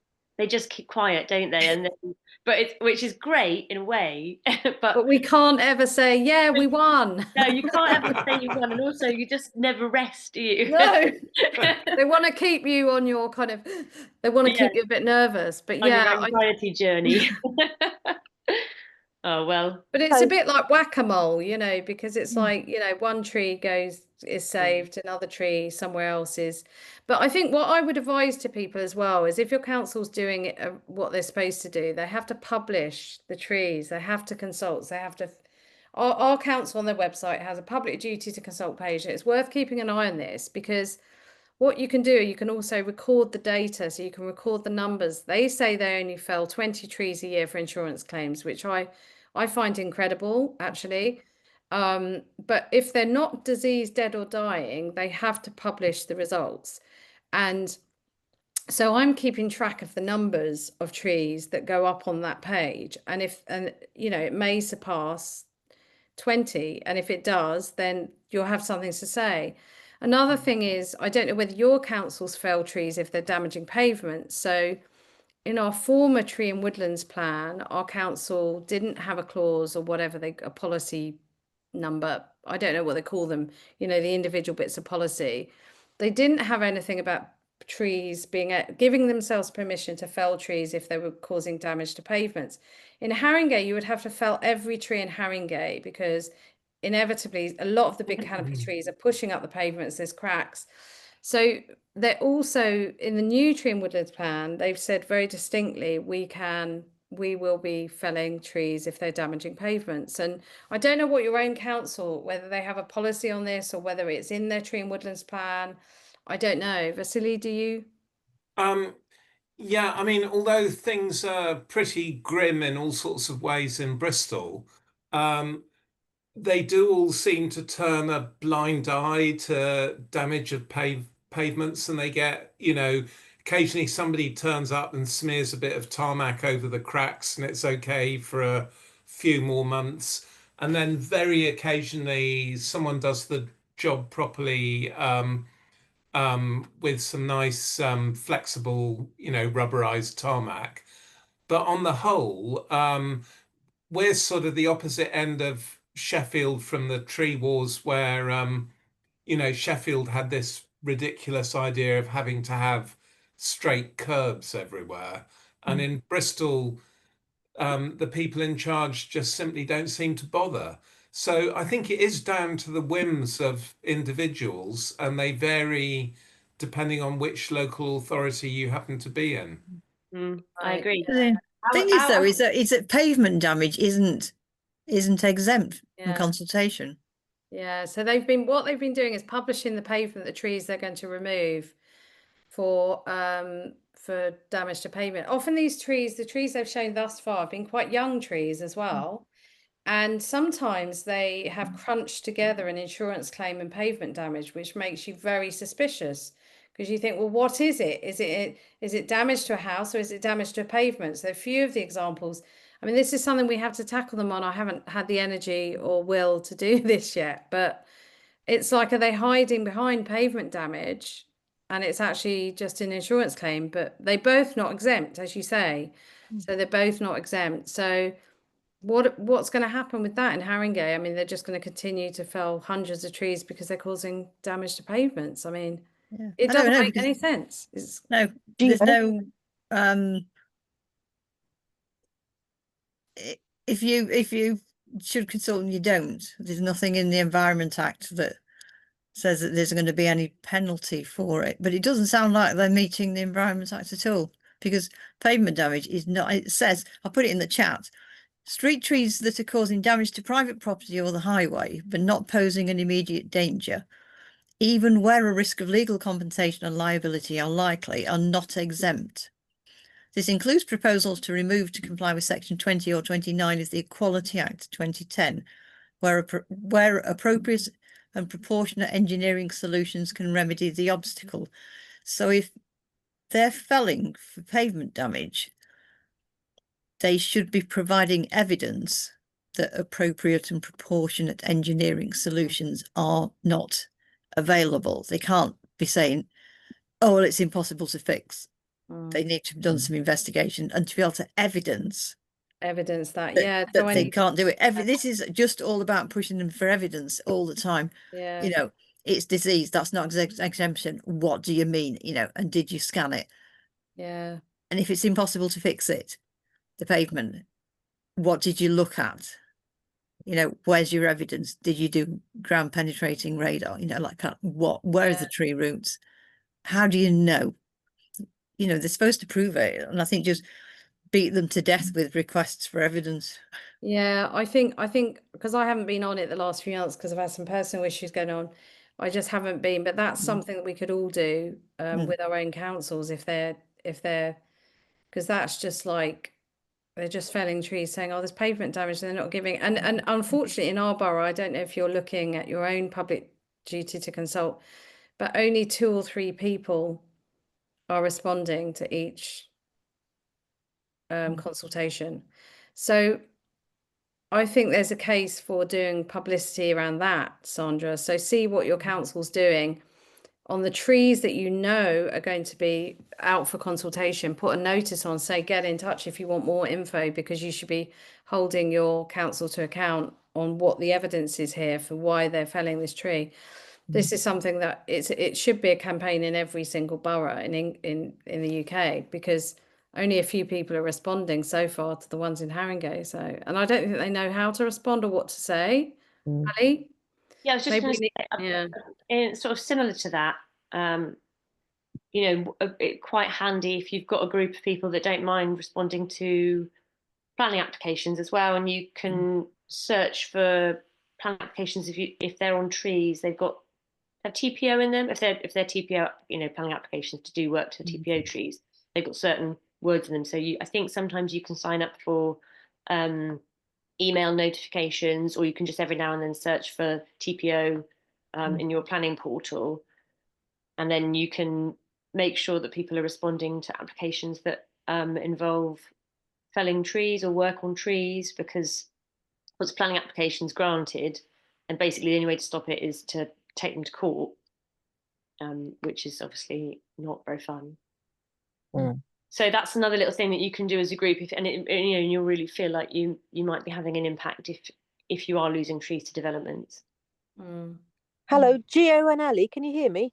Yeah. Hello, it's Colette here. I think you guys are fantastic, and I can't wait to add my pennyworth to what you're doing. It's just like you, I've had some personal issues I've been dealing with that have taken up my time and energy, and there's only so much you can do, right?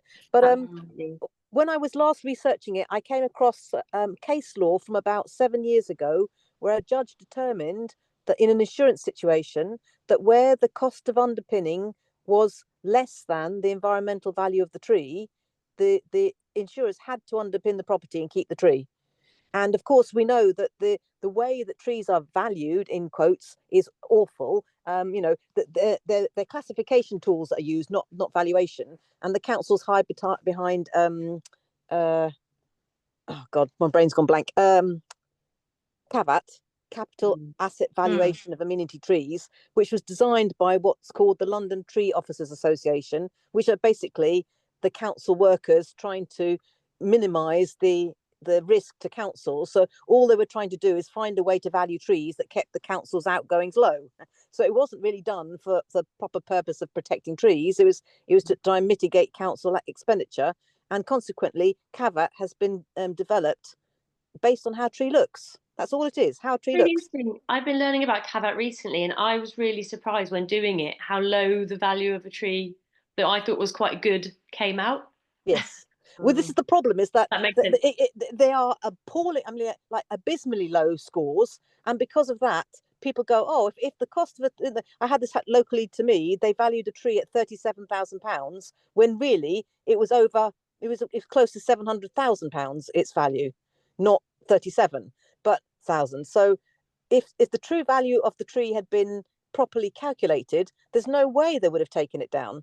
And one of the things I will be doing next year, because I've got too much on at the moment, but I think it's key, is to chivvy everybody who's anyway connected with trees in any way, shape, or form to come up with a thorough, comprehensive tree valuation tool that helps people work out what is the proper value of a tree, and then have that embedded into all the legislation, so that there's no way round giving a false valuation and greenwashing effectively what's going on.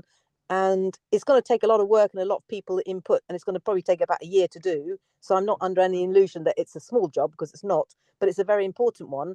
And it's also the thing that got me is that when I spoke to my council about it, they said, "Oh, CAVAT's just recently been updated," and they said it all proudly. So I went to look at the CAVAT, and it may have been updated. There's one line in the introduction that mentions climate change. It takes no account whatsoever of any valuation to do with any of the eco services. So not to do with how the tree captures carbon, how much it stores carbon, its heat filtration, water absorption, all of that stuff. It doesn't take any account of any of that. On top of which, there's not even an acknowledgement of how much they mean to us. And you have to ascribe a value based on what people feel about them, because that value is what we determine it to be, right? So I've come up with my own valuing system. And I know that all these people go through a lot of calculations to say, oh, it has this much foliage on it, and therefore the value is this. It's like, oh, that's just, they're trying to find ways to devalue trees, is what I think that's going on there. And so I've gone the opposite way, and I've said, actually, I'm valuing them greater, because there was a government commissioned and published report in February 2021 called the Dasgupta Review.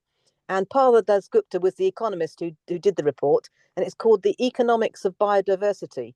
And the government wanted to look at, how do we put a value on the biodiversity?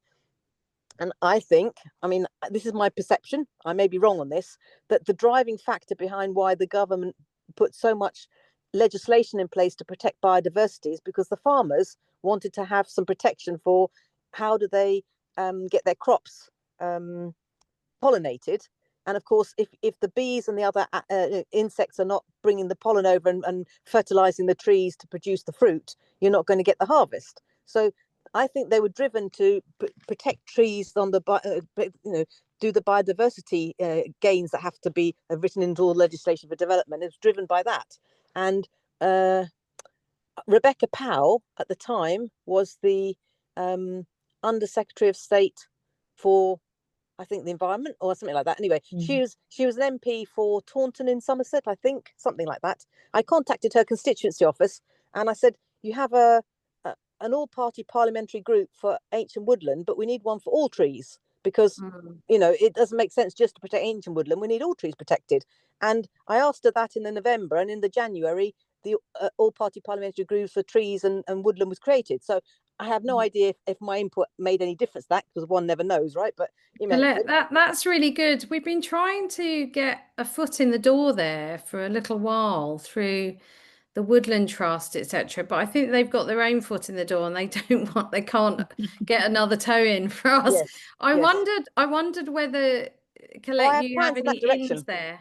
I have plans in that direction, don't you worry. But I was wondering how is the best way? Should we just write to them and ask them whether we can do a little sort of, presentation or whatever, deputation there? How would we go about getting in there and sort of talking? Well, the thing is, I don't know the answer to that, because I haven't yet instigated that part of my plan, which is to get heavily involved in it. I used to make a pain of myself when HS2 was a thing, writing to the Woodland Trust. I used to blind carbon copy everybody to my emails, and whether they wanted it or not. But my policy was always, let's share information and educate people. And hopefully not too many people blocked me, but one never knows again. And it was all done in the spirit of trying to help protect and move things forward, not about Sorry to interrupt. I've just found the current chair, the founding co-chair of the group, all parliamentary. Oh, on trees though. The all-party parliamentary group on trees. Yes. The chair is on trees. Jason McCartney was re-elected as chair. Okay. No. Woods and Trees APPG. Alex Mayer. Chair and register contact. I think it's just a case of, I think Ali, me and you should just formulate, like draft a communicate, you know, a letter or an email, Yep. and just, See what you happens. know, Don't ask, you don't get. Yes. and see what happens. Just say, you know, could we come and do whatever? I think they give you like a few minutes just to kind of, it's funny because it's something that I really want to, you know, our greater kind of, but going back to, sorry, my public duty to consult, do keep it, it'd be really great if everyone could see what their own council's doing on that and whether they publish it or what they're doing and how they're doing, because it is supposed to be, it's a, you know, it's one of the only new protections for trees, or, you know, it's at least trying to bake in a kind of due process where they have to consult, you know, and it gives the public an opportunity to respond. But if people don't know about it and they don't know how to respond, they don't know how to challenge, that's the thing. We're all quite sort of we're quite, you know, we've learned through bitter experience, like how to, you know, we're informed because we know the kind of, but a lot of you know, most people won't know what to ask, how they don't know that they can ask for evidence. And, you know, I think it would be interesting for us to do a little sort of poll on, Plymouth haven't done a single one, even though they're legally obliged to. Well, Are they just cut down the trees and then go, oh, but it was really dangerous. Oh, Jesus. Well, they've still got to provide evidence. Now, you know, I They mean, in do- they Sheffield, do- if when if they cut yeah. a tree down and I said, I mean, I trust them, but if I said, what's the evidence, then I would just get sent a string of photographs showing the decay Yeah. or the defects, because Yeah. they Well, when I would have have asked, that evidence. they have sent me some stuff, but like I said earlier, they're very risk averse. And when I had other people look at them, they, you know, they're like, I didn't think it was that, you know. But, you know, then it's like, well, is it worth the fight? Because yeah, it was probably not dangerous, but it might not have lived for that long. And also it's gone. Yeah. What, you I mean, know, that's like, the thing. That's so cynical of them. I would can't notice think. when yesterday it just vanished. And I was like, oh, I don't know where that's gone. So I know if I write and ask them, they'll say, oh, it was dead or dangerous or something. But that's really bad because they're supposed to. Oh, right. So they're saying all the trees that were gone were dead, diseased, or Yeah, so dying, they were which is not exempt. the exemption. But that said, they are just about to launch a new plan, you know, policy. Local plan. The trees. So I think Yeah. there is, I mean, I've spoken to them about, you know, how, you know, let's assume that there is one that's dangerous. You know, really, they need to inform people before they chop it down, just so at least they can go and have a look at it, you know, and, you know, see for themselves. So it doesn't stir up this uneasy feeling in people that they're just doing, you know, same as usual. So I'm hopeful that there's something in this new plan which is coming out soon, which will be some sort of process for at least better communication. Because I think, I mean, what's in Sheffield now is great, isn't it, Christine? Yeah, I mean, Sheffield, it's a loophole in the guidance that they put a notice on every tree. So trees that are not exempt, they've got a notice on them 4 weeks, at least 4 weeks before it's going to be felled, saying what the reason is. They don't do that. And giving you a number. So they just notice everything. So you do have that opportunity. Do you think it's worthwhile us sharing, you know, what different councils are doing, trying to find some kind of means of storing that information on the Canopy website? Because again, Bristol, with all its faults, public trees do get a notice on them saying, you know, what's wrong with the tree and when they're going to fell it. They call it a consultation, but it's not really a consultation because they've already decided what they're going to do. But it's, I guess, a step in the right direction. And very occasionally we've challenged them successfully. Yeah. No, I think So that's an excellent idea. Yeah, so my question is, I think, you know, each council has got its good and its bad bits. And, you know, it might be worthwhile, you know, for Haringey to be able to say, this is what Bristol does. and, you know, at times vice versa, perhaps. Yeah, Yeah. that's a great idea. I mean, we could maybe, even if it was just a map of councils and which had links to, you know, like the page in Sheffield where you can see what's going on. I mean, Yeah. we haven't Yeah, got, absolutely. you know, and if there isn't one, then why isn't there? If they haven't got a Yeah. link to a place, then why haven't they got one? I was just going to share you just quickly, like, so Haringey, so what they do is they, sorry, oh God, get this out of the way. So this is the page. So at the moment, there's only 2 trees, which you think, oh, well, that's not very many, but actually there's been loads more. But the decision notice has happened. The consultation has ended. Only 4 responses were received, 3 objections and 1 other don't know. So this is the tree. So sorry, I'm just going to try and move you because I haven't got my other monitor because I'm at my mum's. Why do they want to cut that one down? Exactly, I don't know. Right. So the consultation, 4 responses were received, 3 objections. Orchard Road, perfectly nice looking birch, I think it is. Both property and footpath damage occurring. The tree roots have outgrown the location. The roots are too large to remove along property boundary. The tree roots are protruding too high to permit the reinstatement of the footway. The height at which roots are protruded have made the footway unsafe.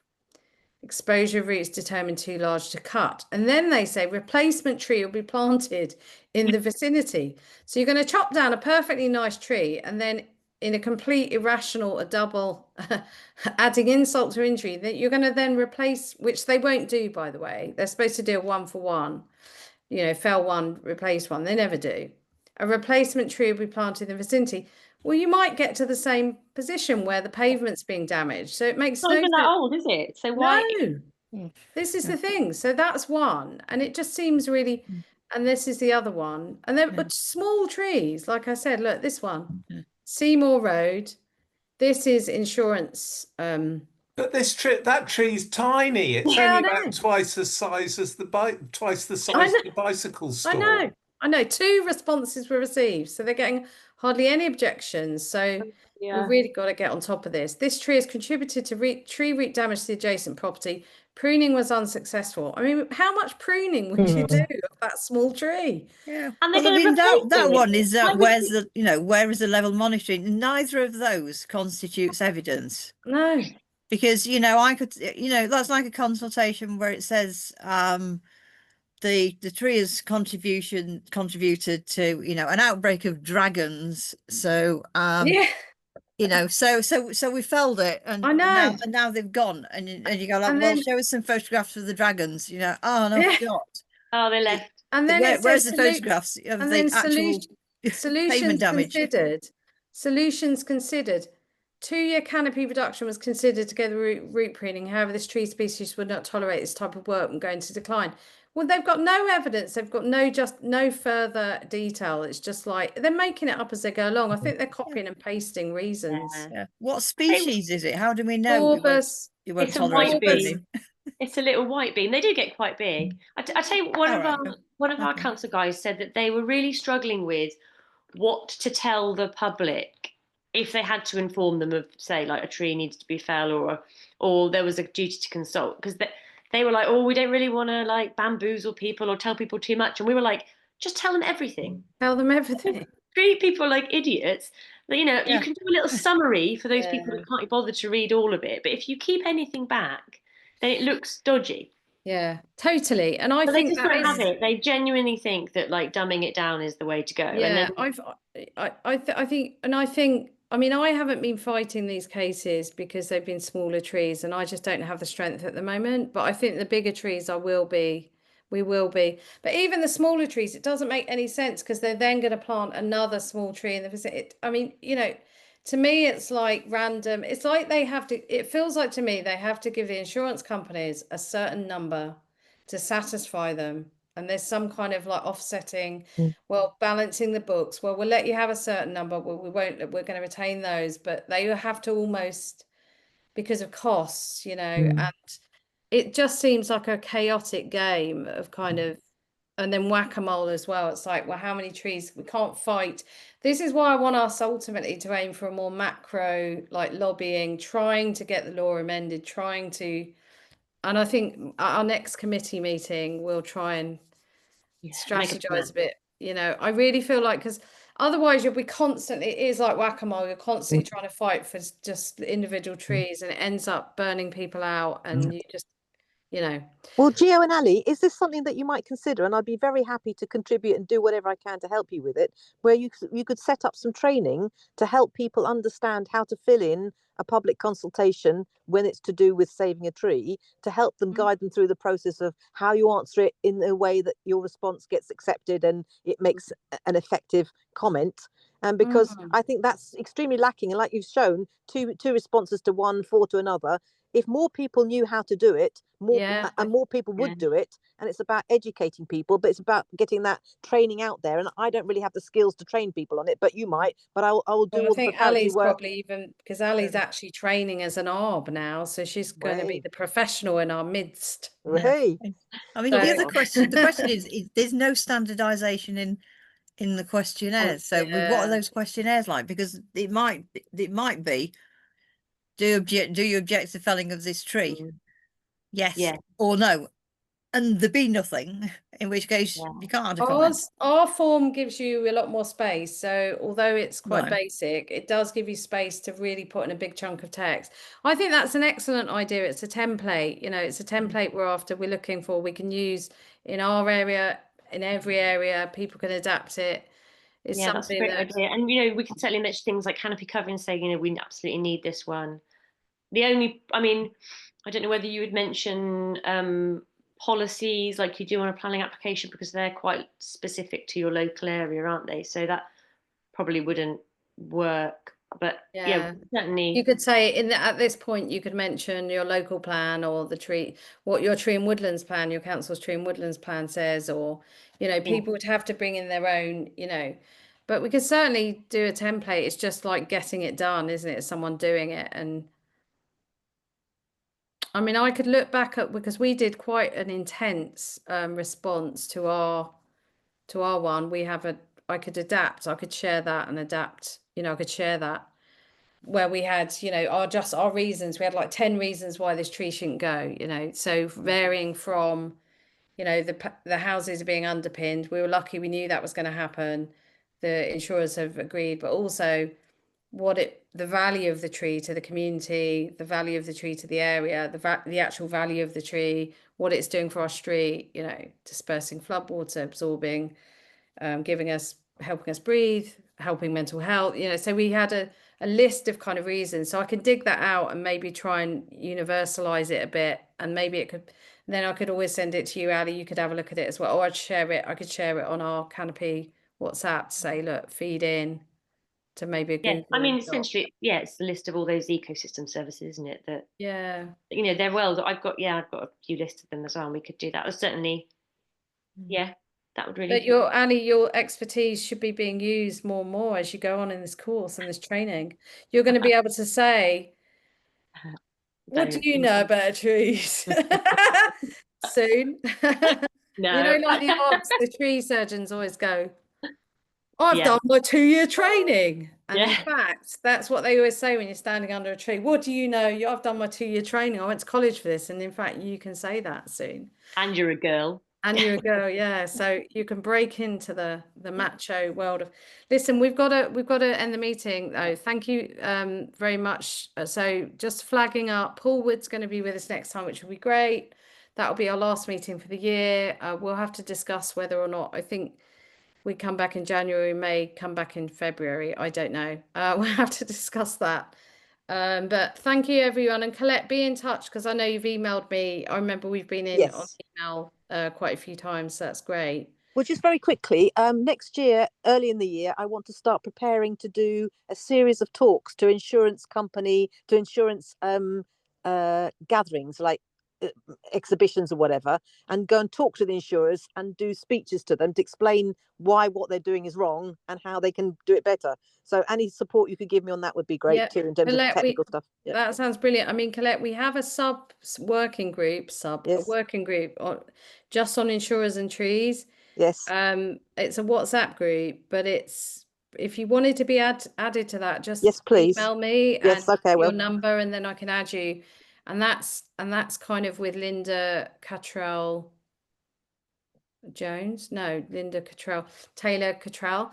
the issue, the recent piece that was in the Guardian that we're all a bit disappointed with, but at least it got in. And she's very hot on a big campaign about insurers and trees, especially in urban areas. It's the big one, isn't it? And developers. But yeah, okay, let's all be in touch. And yeah, thanks so much for coming along tonight. Thanks to Dee. It was fantastic to meet you and hear your talk. So that's great. So I think that's it, isn't it, Ali? We can go now. Yeah, thank you. Well Thank done. you so Take much. care, Thank you. everyone. I'll see you next time. Bye. Bye.